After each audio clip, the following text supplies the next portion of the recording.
Bom dia, meninos e meninas dos sétimos 4, 5 e integral.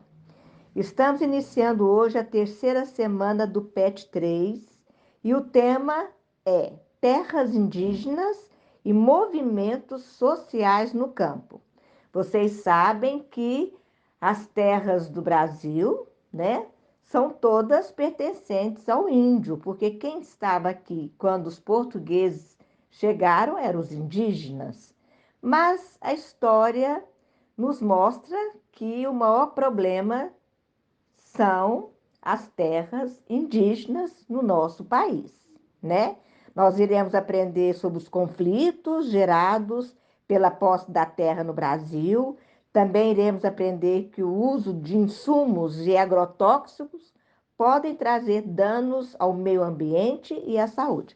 Mas, em primeiro lugar, nós vamos aprender sobre as terras indígenas e os movimentos sociais no campo.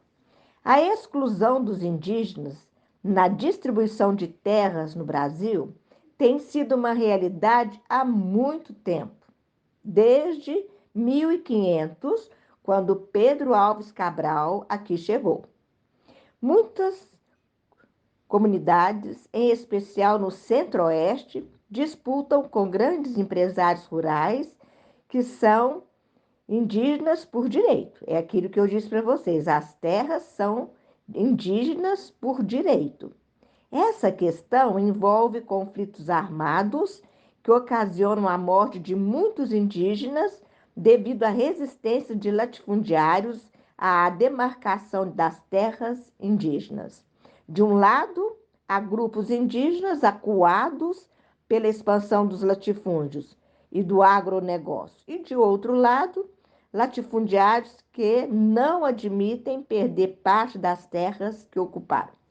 A Fundação Nacional do Índio, FUNAI, considera a terra indígena, vejam bem, como uma porção do território nacional de propriedade da União, habitada por um ou mais povos indígenas, por eles utilizada para suas atividades produtivas, imprescindível à preservação dos recursos ambientais necessários a seu bem-estar e necessários à sua reprodução física e cultural, segundo seus usos, costumes e tradições.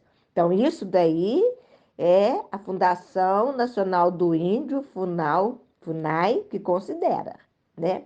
É o que eles dizem sobre as terras indígenas. A concentração fundiária agrava problemas relacionados ao desemprego, à miséria, à violência no espaço rural.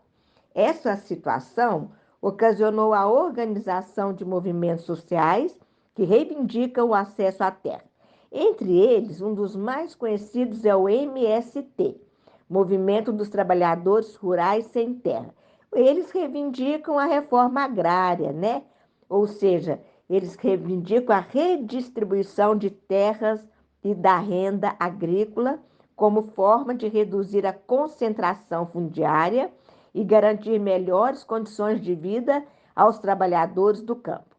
Ao longo do processo de ocupação territorial, a instalação de latifúndios também foi responsável pela remoção de muitos grupos indígenas de suas terras, o que deu origem à organização de movimentos que reivindicam a delimitação das terras indígenas e o respeito à cultura desses povos. Muitos desses movimentos, que no passado contavam com lideranças de grupos e ONGs não indígenas, em sua maioria hoje contam com líderes indígenas, que é muito bom. Bom, agora nós iremos ver o outro ponto do nosso estudo, né? Que são sobre as atividades agropecuárias. As técnicas são modernas, têm resultados muito bons para os agropecuários, né? Para aquele que detém essa atividade de agropecuarista. Porém, vai causando danos ao meio ambiente. O uso excessivo de agrotóxicos pode causar a contaminação das águas subterrâneas e dos rios. Pode prejudicar a saúde dos trabalhadores e dos animais e pode também comprometer a qualidade dos alimentos. Além disso, esse tipo de agricultura gera outros problemas ambientais.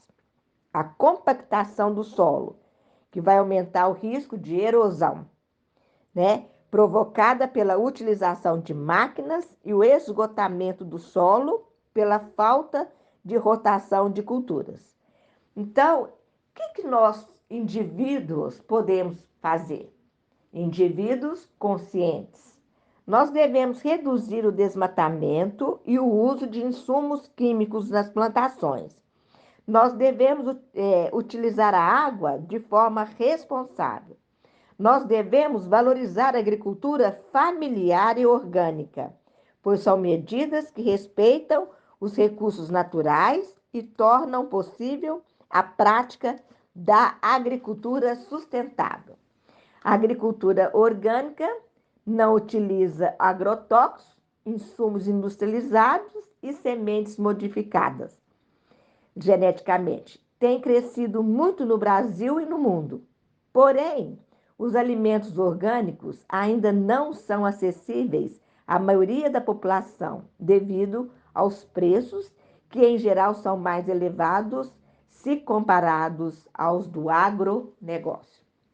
Bom, minha gente, eu expliquei o tema da terceira semana do PET 3. Quem não entendeu, volte nas minhas explicações para fazerem corretamente todas as atividades propostas pelo PET nessa terceira semana desse PET número 3. Fiquem com Deus.